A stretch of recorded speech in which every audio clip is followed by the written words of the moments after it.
વિદ્યાર્થી મિત્રો, આજે આપણે ચુંબકીય ક્ષેત્રમાં ગતિ કરતા વિદ્યુત ભારિત કણની ચર્ચા કરીશું.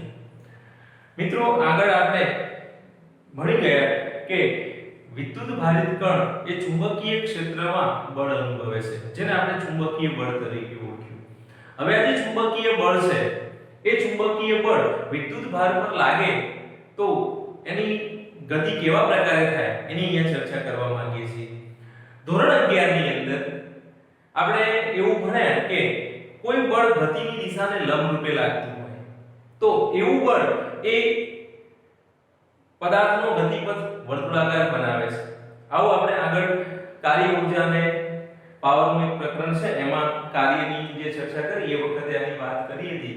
હવે અહીંયા હું તમને વિદ્યુત ભારિત કણ જો કોઈ વિદ્યુત ભાર q ચુંબકીય ક્ષેત્રમાં લંબ રૂપે દાખલ થાય અને આ લંબ રૂપે દાખલ થયા પછી એનો ગતિપથ કેવો બને એની ચર્ચા કરવા માંગુ છું. મિત્રો, આપણે આગળ આવું ભણ્યા કે કોઈ વિદ્યુત ભારિત કણ પર લાગતું ચુંબકીય બળનું જે સૂત્ર છે F સદિશ બરાબર q કૌંસમાં v ક્રોસ b પરથી મળે છે. હવે આ સમીકરણ માં v અને b એકબીજાને લંબ હોય તો આ બંનેને લંબ હોય એવી ત્રીજી દિશામાં શું મળે છે? બળ મળે છે. તો આની ઉપરથી તમને અહીંયા આ આકૃતિનો થોડો ખ્યાલ આવશે કે ધારો કે કોઈ કણ આ રીતે ગતિ કરીને જઈ રહ્યો છે. આ ગતિની દિશા છે b સદિશની દિશા, અને આની સાથે આપણે ચુંબકીય ક્ષેત્રને સેટ કરીએ તો અહીં ચુંબકીય ક્ષેત્ર જે છે એ ચોકડી વડે બતાવેલું છે એટલે અંદરની દિશામાં છે. આ બધું સમાન ચુંબકીય ક્ષેત્ર છે. b નું મૂલ્ય સમગ્ર વિસ્તારની અંદર એક સરખું છે અને v ની દિશા જે છે એ ઉપરની તરફ છે. એટલે આપણે અહીંયા અક્ષો પ્રમાણે વિચારીએ. આ અક્ષને આપણે ધારો કે y અક્ષ કહીએ તો આ બાજુમાં v સદિશ j કેરેટની દિશામાં જશે. ચુંબકીય ક્ષેત્ર અંદર છે તો અંદરની દિશામાં જે કેરેટ મળે એને આપણે k કેરેટ કહીશું. તો સોરી -k કેરેટ અંદર છે એટલા માટે. તો j કેરેટ અને -k કેરેટ નો ગુણાકાર આપણે કરીએ તો આપણને આનો જે જવાબ છે એ શું મળે? -i મળે. બરાબર? તો અહીંયા તમે કરી શકો છો j ક્રોસ k હોત તો જવાબ શું મળે?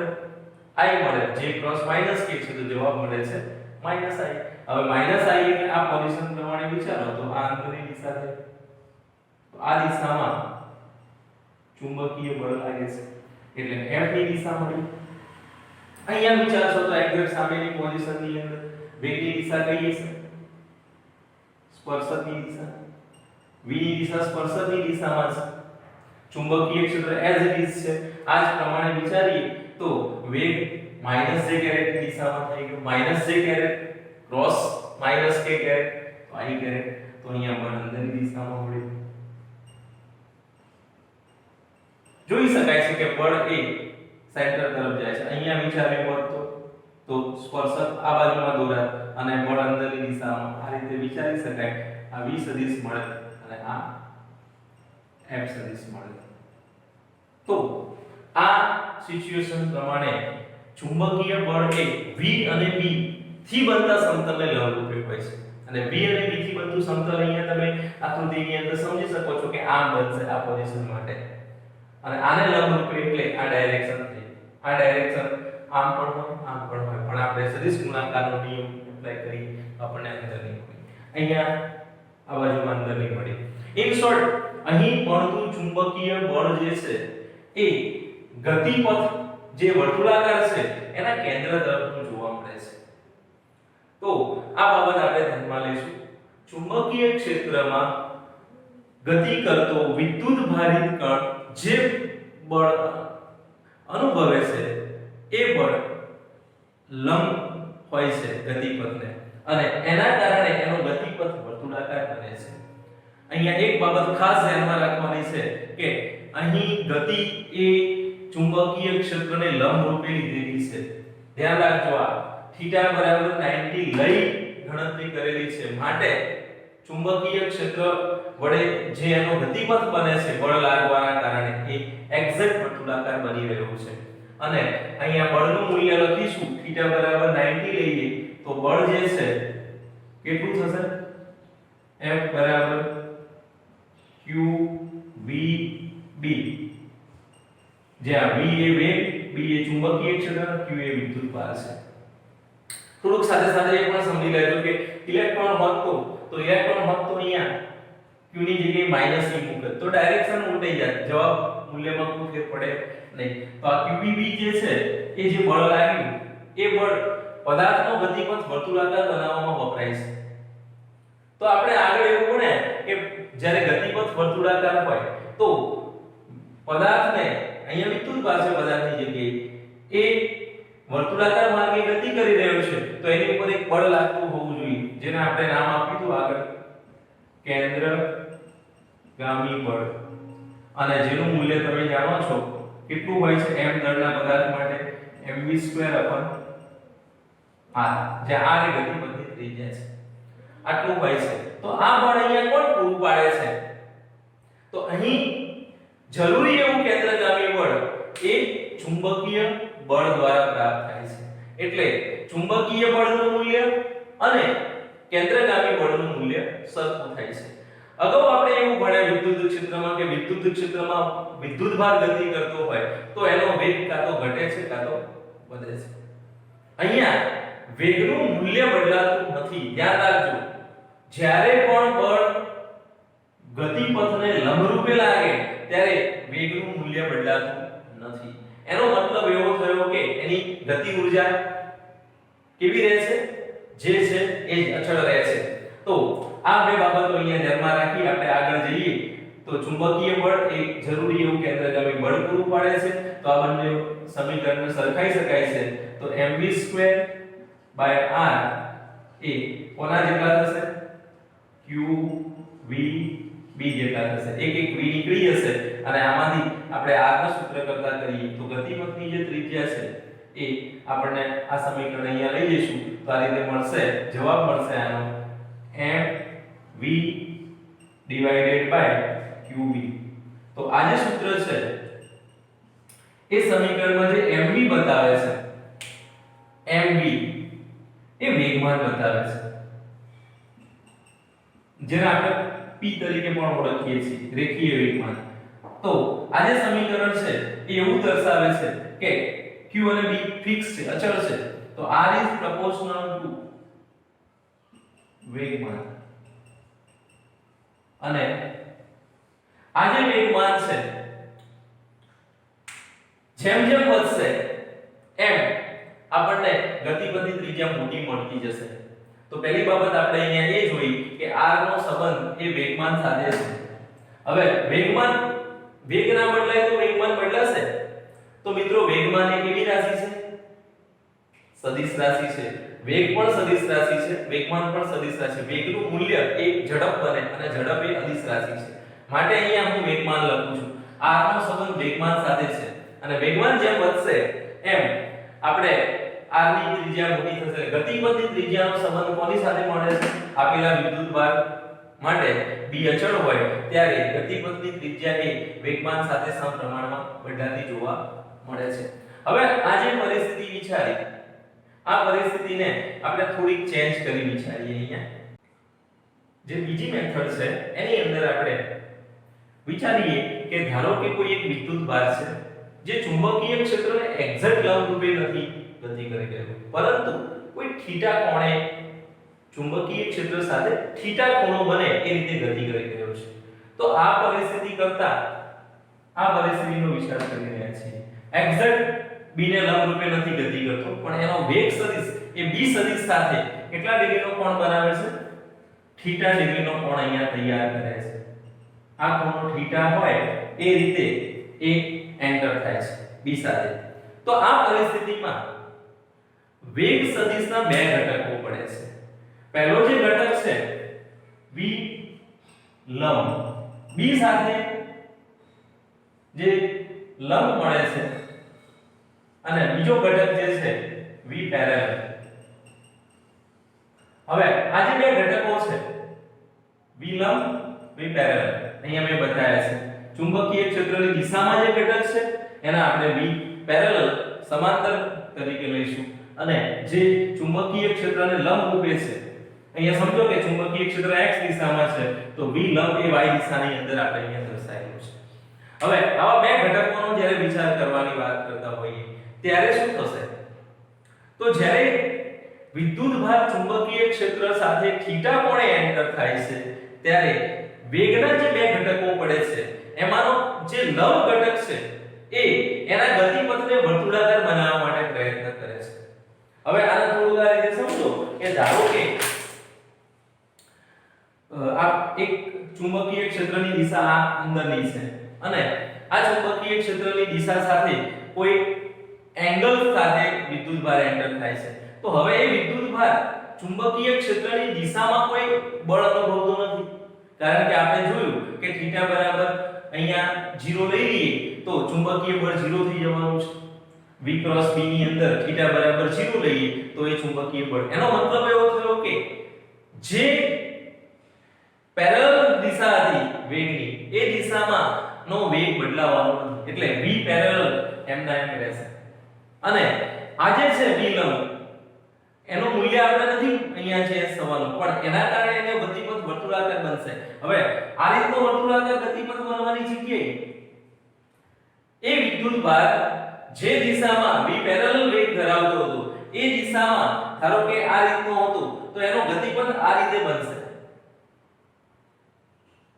તો આ ગતિપથ જે છે એ વર્તુળાકાર ના કહેવાય જો એક્ઝેક્ટ જગ્યા ઉપર ફરાઈ જાય તો વર્તુળાકાર કહેવાય પણ આ ગતિપથ જો આ રીતે બને તો આ ગતિપથને આપણે સર્પિલાકાર કહીશું અથવા હેલિકલ શબ્દ વપરાય છે બરાબર તો અહીંયા જ્યારે વિદ્યુતભાર ચુંબકીય ક્ષેત્રની અંદર લંબ રૂપે દાખલ થવાની જગ્યાએ કોઈ એંગલ સાથે એન્ટર થાય છે ત્યારે એવો વિદ્યુતભારિત કણ હેલિકલ આકારનો ગતિપથ આપે છે એટલે સર્પિલાકાર ગતિપથ બનાવે છે અને સર્પિલાકાર ગતિપથ આપણે આ રીતે વિચારી શકીએ તો આ રીતે ચુંબકીય ક્ષેત્રની જે દિશા છે એની સાથે થીટા કોણે એન્ટર થયેલો વિદ્યુતભાર આપણને હેલિકલ ગતિપથ આપે છે અને આ હેલિકલ ગતિપથની અંદર હવે સમજો કે ધારો કે વિદ્યુતભારે અહીંથી ગતિ કરવાનું ચાલુ કર્યું અને એક સર્કલ પૂરું કર્યું એ જગ્યાએ આવતા બરાબર તો આ પોઝિશન થી ફરીને જ્યારે એ આ પોઝિશનમાં આવે છે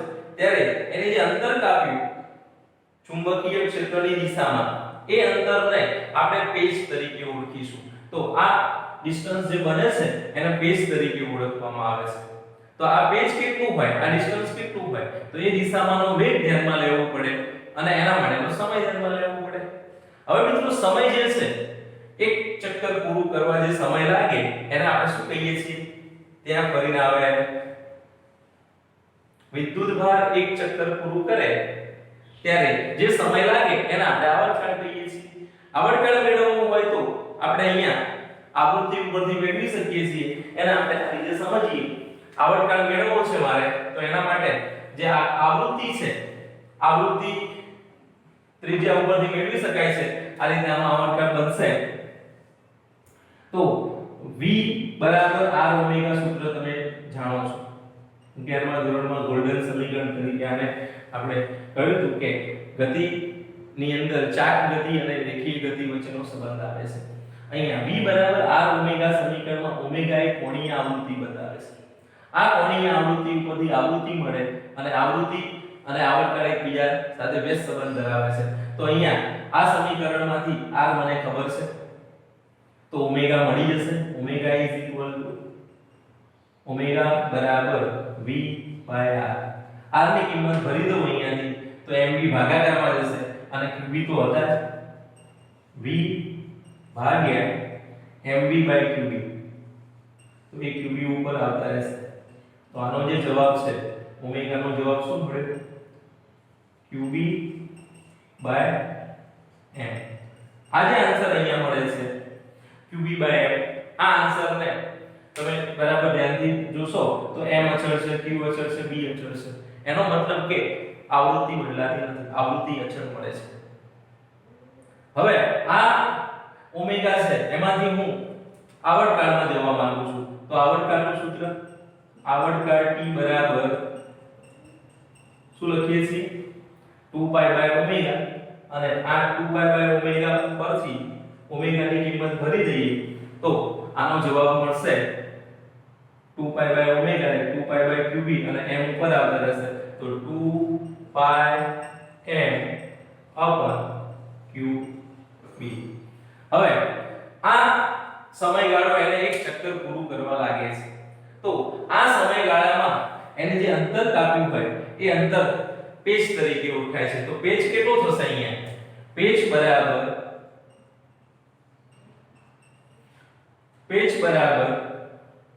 આ x દિશામાં કાપેલું અંતર છે એને પેચ કીધેલું છે. તો એ કોના દ્વારા મળશે? આવર્તકાળ અને એ દિશાના વેગનો ગુણાકાર. તો v પેરેલલ ગુણ્યા આવર્તકાળ t અને આ બેનો ગુણાકાર કરી દઈશું એટલે આપણને આ પેચ પ્રાપ્ત થઈ જશે. તો આ રીતે આપણે આવૃત્તિ પરથી આવર્તકાળ લાવ્યા અને આવર્તકાળ ઉપરથી x દિશામાં કાપેલું અંતર પેચ તરીકે મેળવેલા. એટલે ચુંબકીય ક્ષેત્રની દિશામાં જે અંતર કાપે છે પેરેલલ ડાયરેક્શનની અંદર એ પેચ તરીકે ઓળખાય છે. તો આ બે બાબતો અહીંયા આપણી પૂરી થઈ જાય છે.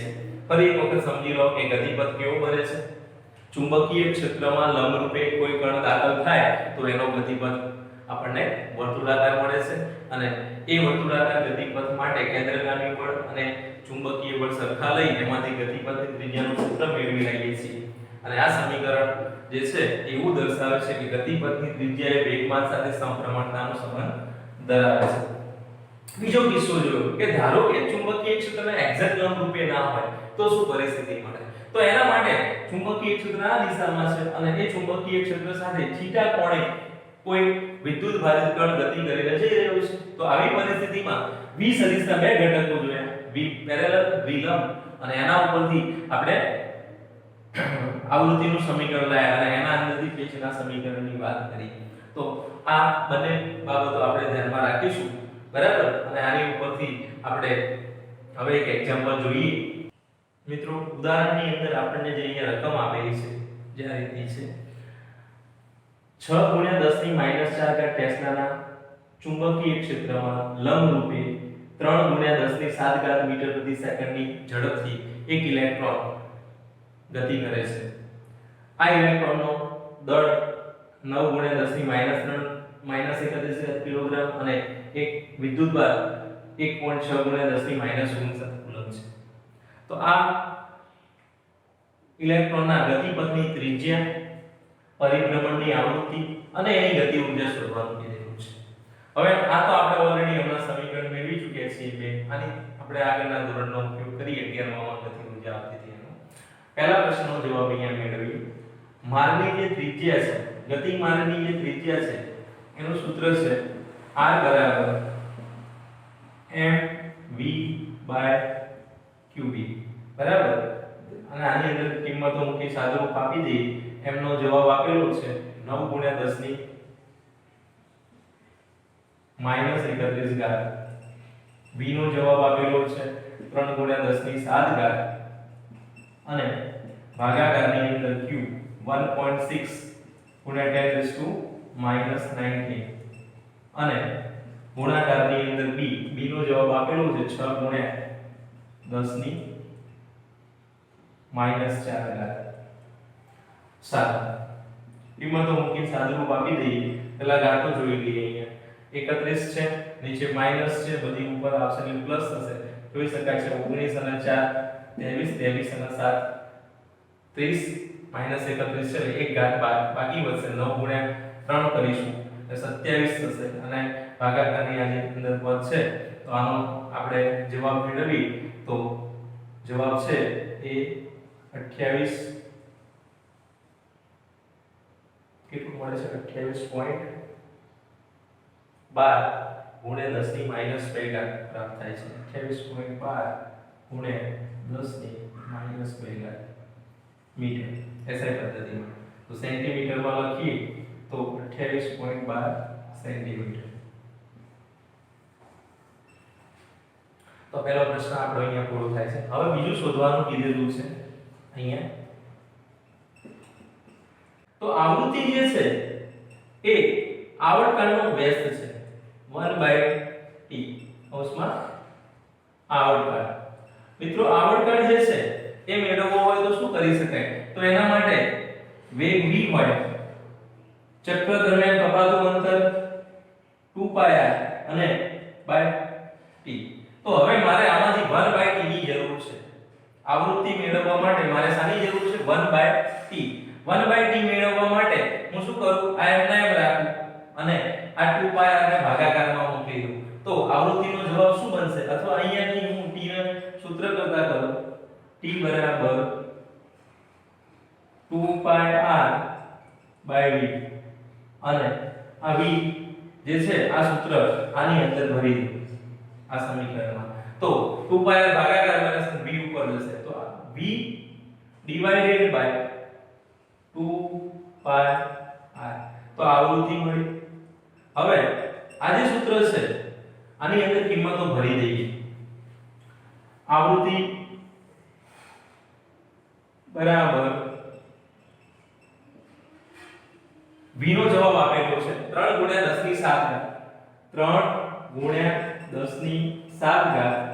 ભાગ્યા 2πr 2 × 3.14 r નો જવાબ અહીંયા આપી દીધેલો છે.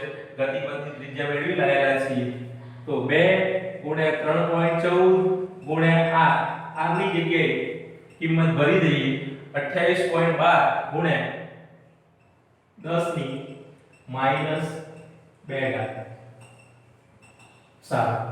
આનો પણ આપણે આન્સર મેળવી દઈએ. તો આ આવૃત્તિ જે છે એ આપણને મળે છે. આવૃત્તિનો જવાબ છે કેલ્ક્યુલેટર ઉપર મેળવીશું તો 17 × 10⁶ સેકન્ડ મળશે પ્રતિ સેકન્ડ. 17 × 10⁶. હવે આને આપણે એના એકમમાં હર્ટ્ઝ એકમમાં લખી તો બીજો જવાબ થાય છે. અને હવે આપણે ત્રીજા પ્રશ્ન ઉપર જઈએ. ત્રીજો પ્રશ્ન જે કરેલો છે ઊર્જા, ગતિ ઊર્જા. તો ગતિ ઊર્જા કે બરાબર 1/2 mv². 1/2 mv² ની અંદર m ખબર છે, v ખબર છે. કિંમતો મૂકીને સાદુરૂપ આપી દઈએ તો 1/2 9 × 10⁻31 અને v² ની જગ્યાએ 3 × 10⁷ અને એનો વર્ગ 3 × 10⁷ નો વર્ગ. અને કિંમતો મૂકીને સાદુરૂપ આપી આનું તો ગતિ ઊર્જા કે છે પહેલા જૂલમાં મળશે. 7 × 14 છે અને એમાંથી 31 માંથી કાઢી એનો આન્સર પ્રાપ્ત કરીએ તો આન્સર આપણને મળે છે ગતિ ઊર્જા 4 × 10⁻16 મળશે. 4 × 10⁻16 જૂલ. આ જવાબ જૂલમાં છે. આને કન્વર્ટ કરવાનું બાકી વધે છે તો k = 4 × 10⁻16 અને જૂલમાંથી ev માં જવું હોય તો 1.6 × 10⁻19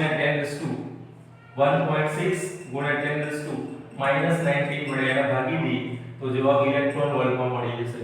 તો k જે છે એ 4/1.6 કરીશું અને પછી એનો આન્સર મેળવીશું તો એ આપણને 2.5 × 10⁻³ ev મળે છે. અને આને keV લખી શકાય છે તો k નો જવાબ મળ્યો મને 2.5 keV કિલો ઇલેક્ટ્રોન વોલ્ટ. બરાબર. તો આ રીતના પ્રશ્નો તમને પૂછી શકે છે અને બીજા પણ પ્રશ્નો આમાંથી પૂરતા પ્રશ્નોની અંદર મૂકી શકે છે. તો આ સૂત્રો તમારે ધ્યાનમાં રાખવાના છે. બરાબર. અને શોર્ટ ક્વેશ્ચન પણ આમાંથી જેટલા બનાવવા હોય એટલા બને છે. બાકીની ચર્ચા આપણે નેક્સ્ટ વખતે કરીશું.